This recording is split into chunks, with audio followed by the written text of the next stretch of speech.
You've spent years thinking you're the problem, too anxious, too sensitive, or simply unable to switch off what runs through your head. But here's what almost nobody says. That voice that won't stop often isn't written by you. Overthinking has a signature. The rumination that drains you by nightfall isn't a brain glitch. It's an infiltration mechanism that learned exactly where to hurt you. What you call going over it again is really a factory where you're laying bricks, one thought at a time, building your own heaven or your own hell. In this video, we'll break down the anatomy of that invisible invasion, why certain thoughts land precisely on your sorest point, how you ended up signing contracts of self-contempt that gave chaos permission to move in, and the exact method for cutting an idea off before it becomes who you are. Taking back control of your inner architecture starts with knowing what you're fighting. If your thoughts feel like they happen to you instead of obeying you, you're losing sacred ground. Today, you take command again. Stay with me to the end, right now.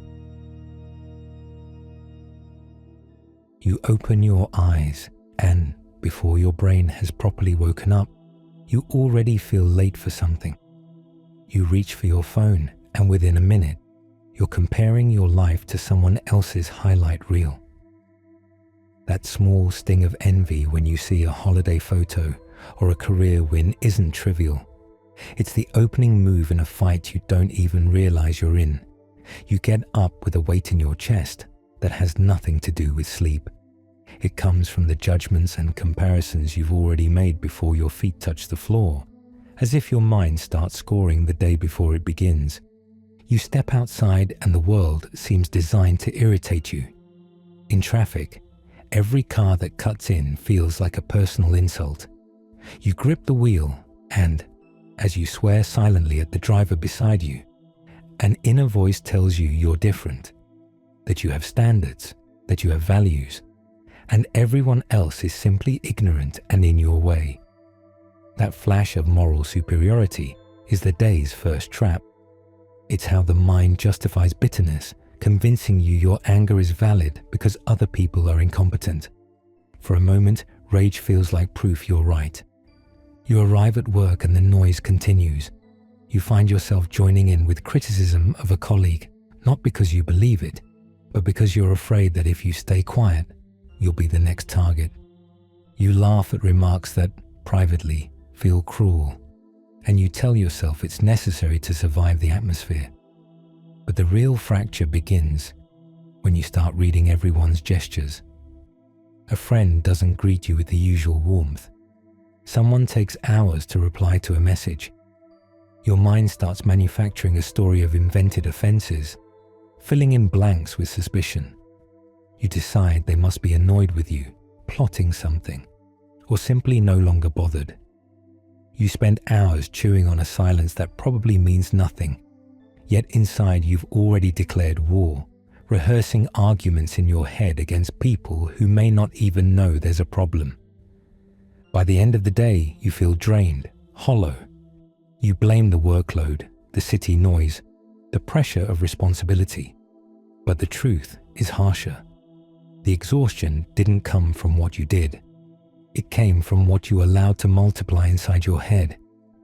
Every contemptuous thought, every paranoid interpretation, every internal dialogue soaked in resentment has been eating your peace.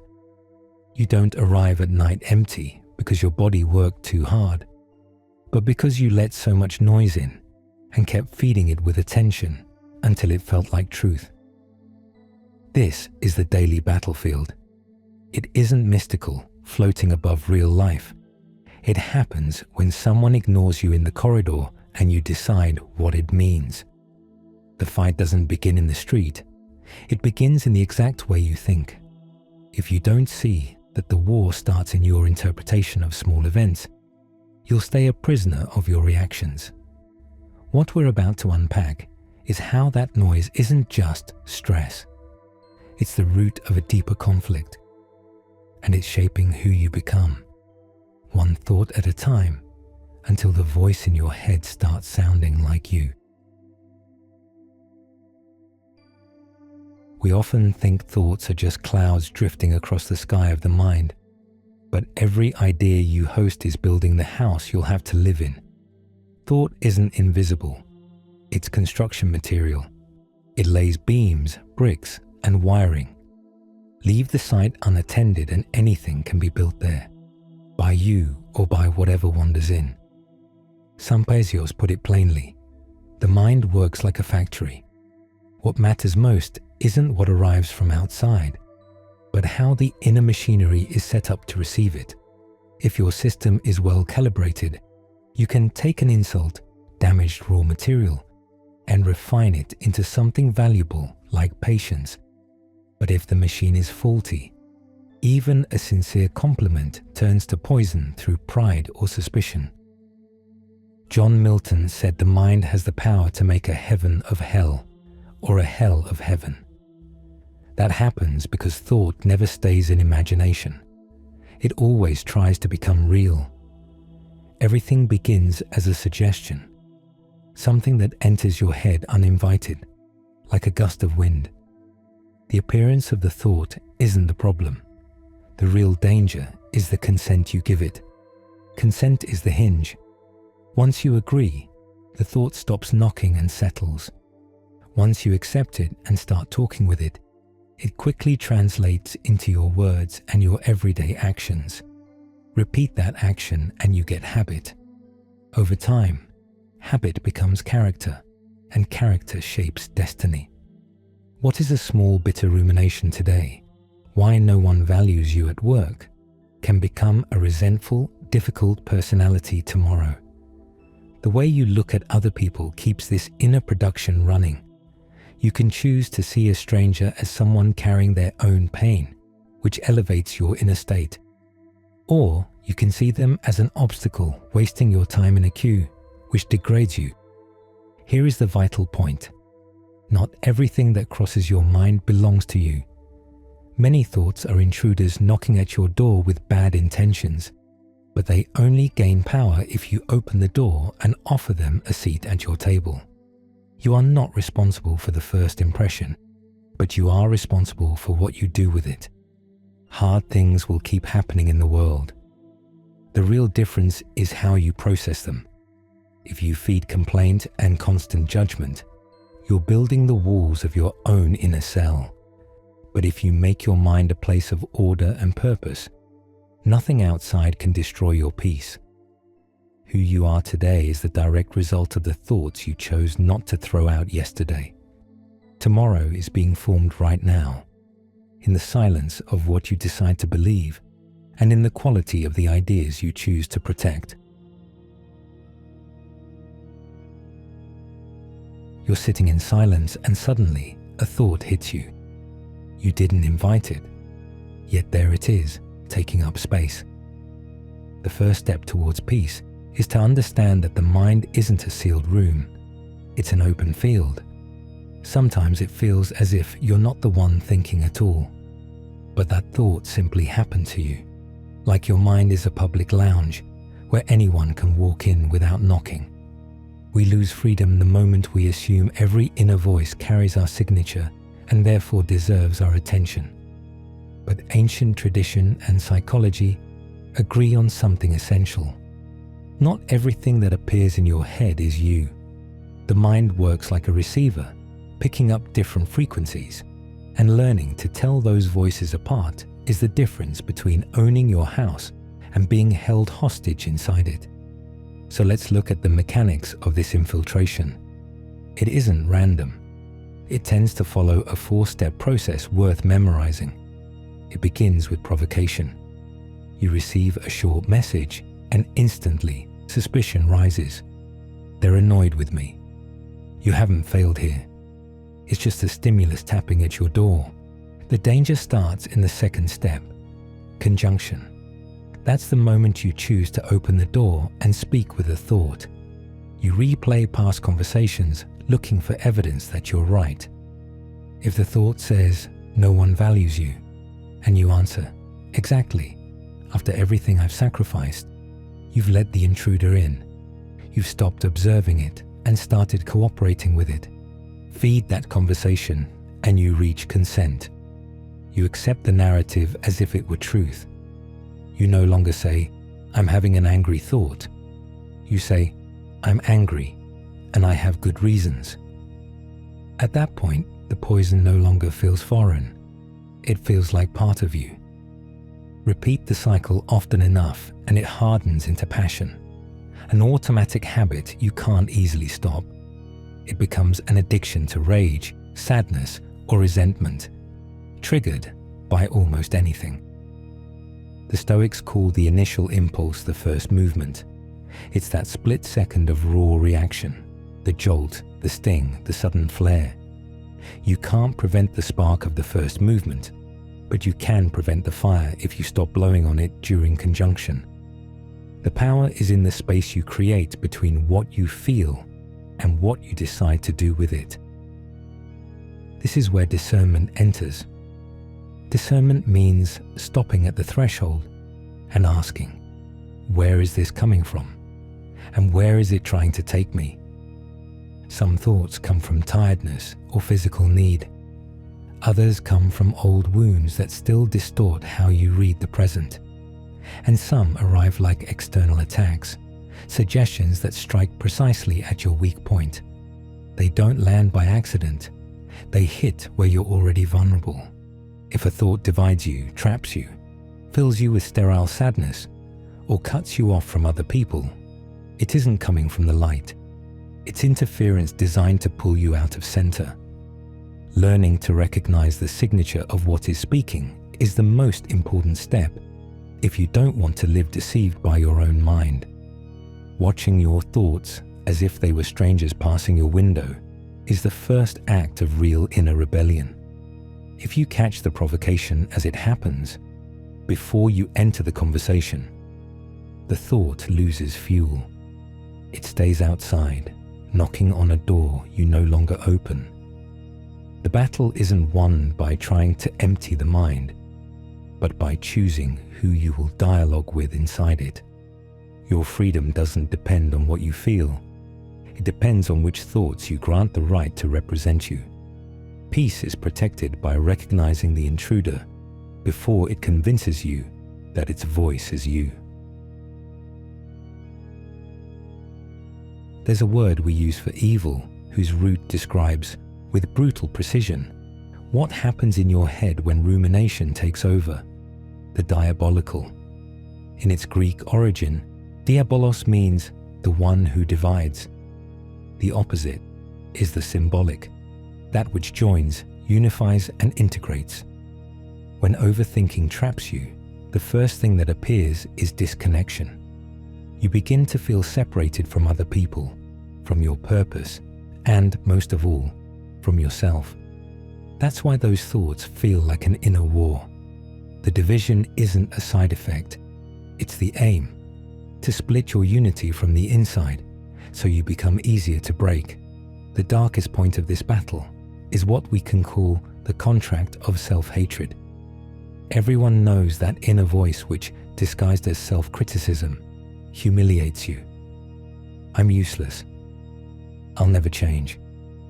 No one truly loves me. We treat these lines as passing moods, but they function like agreements. Each time you accept one of those labels, you grant authority to a narrative designed to degrade you.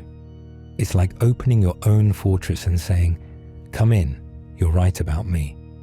When you curse yourself, you hand your peace to a voice that isn't trying to correct you, it's trying to break you.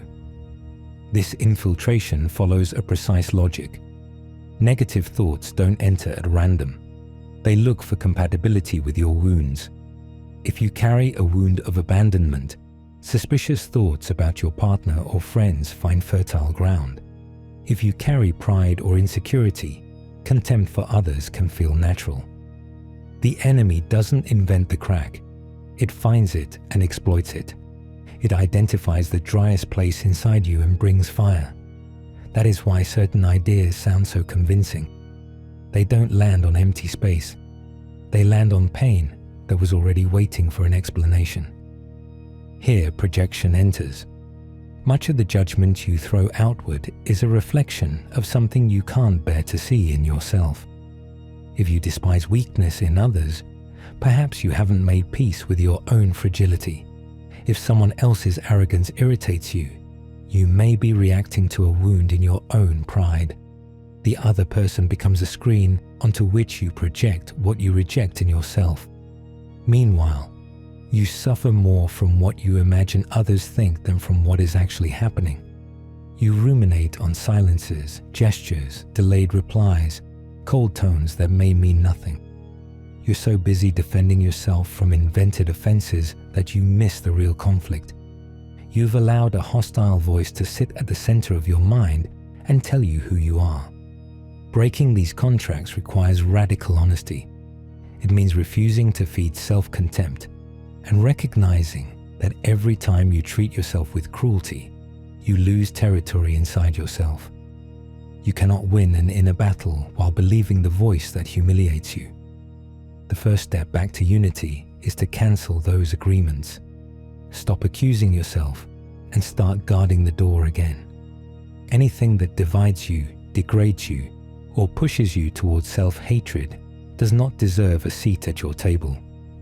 Peace begins the moment you stop calling that voice truth.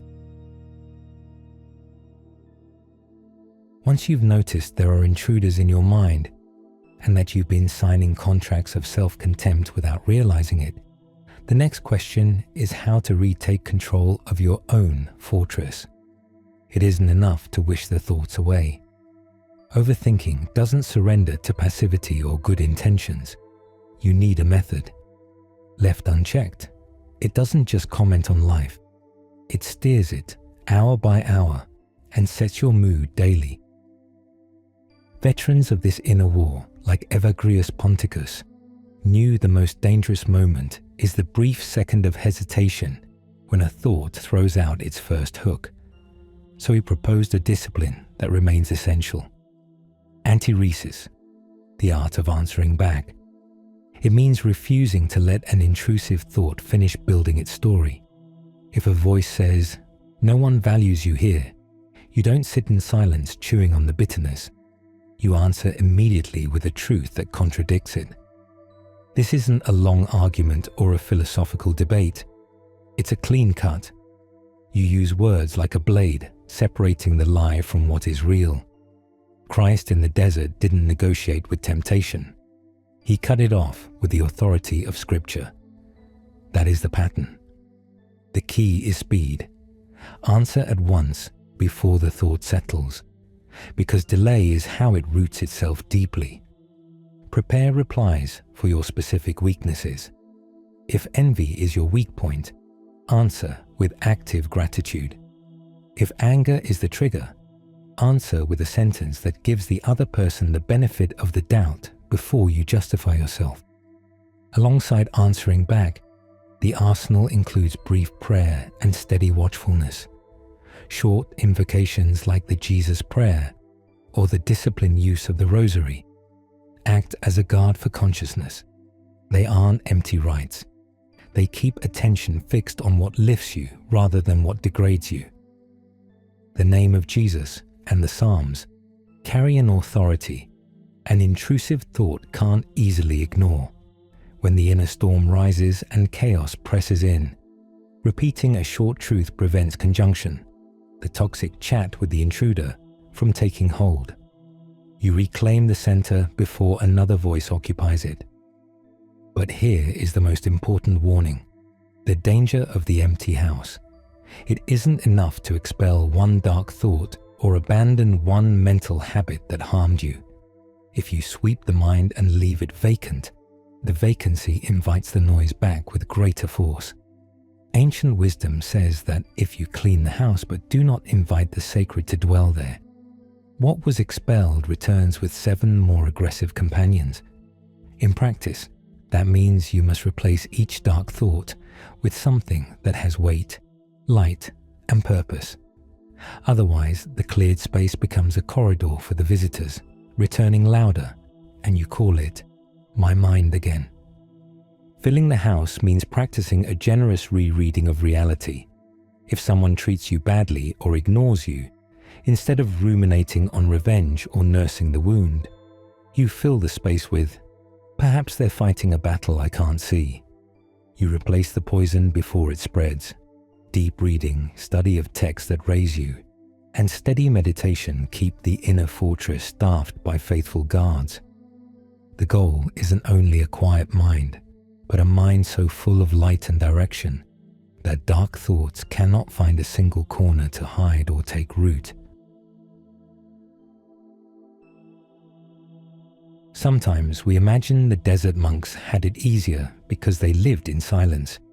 Yet today we face a more constant siege. We are almost never truly alone because we carry the crowd in our pocket. The phone is not only a tool for communication, it is a door left open most of the time, letting in noise, comparison, and distraction. The battlefield has changed shape, but the tactics are the same. The difference is that the environment is now designed to exploit our fragility and keep attention fragmented. It helps to see that this pressure rarely arrives in dramatic form. It almost never feels cinematic. It works through what some writers call the ordinary activity of evil, which can be summarized in 4 movements: deception, division, diversion, and discouragement. First comes deception. You start believing lies about who you are and what you need to be happy. Then comes division. Relationships crack. You pull away from others, and you drift from your own center. Next comes diversion, meaning distraction. Your attention is scattered across 1,000 trivialities, and you no longer reach the silence needed to guard the door. Finally, when the noise has worn you down, discouragement arrives.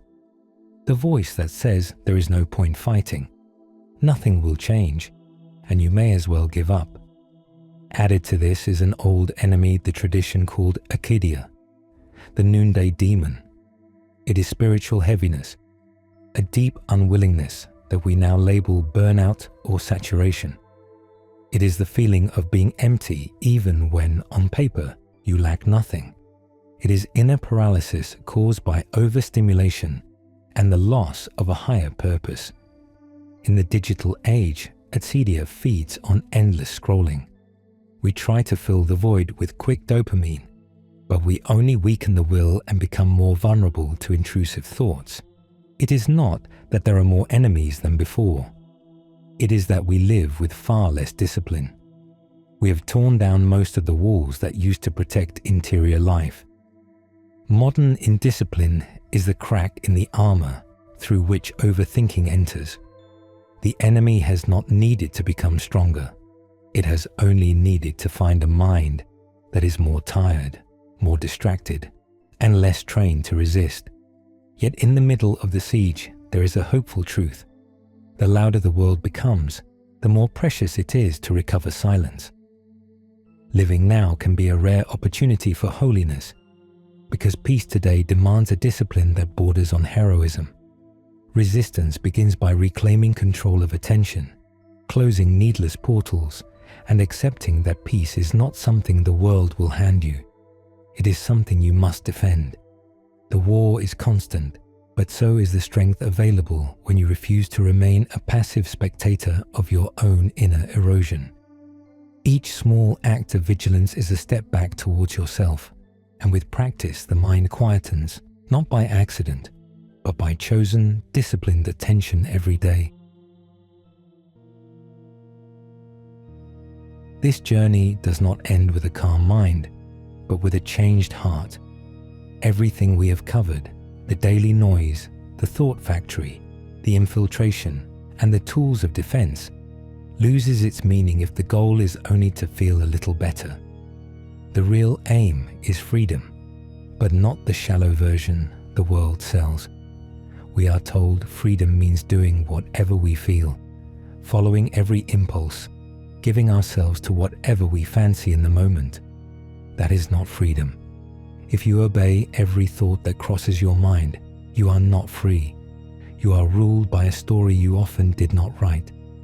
Freedom begins when you stop living under your reactions and learn to serve what is good, true, and worthy. To take that step, the first rung is humility. This matters because pride is the glue that holds together both the contracts of self-contempt and the paranoid readings of other people.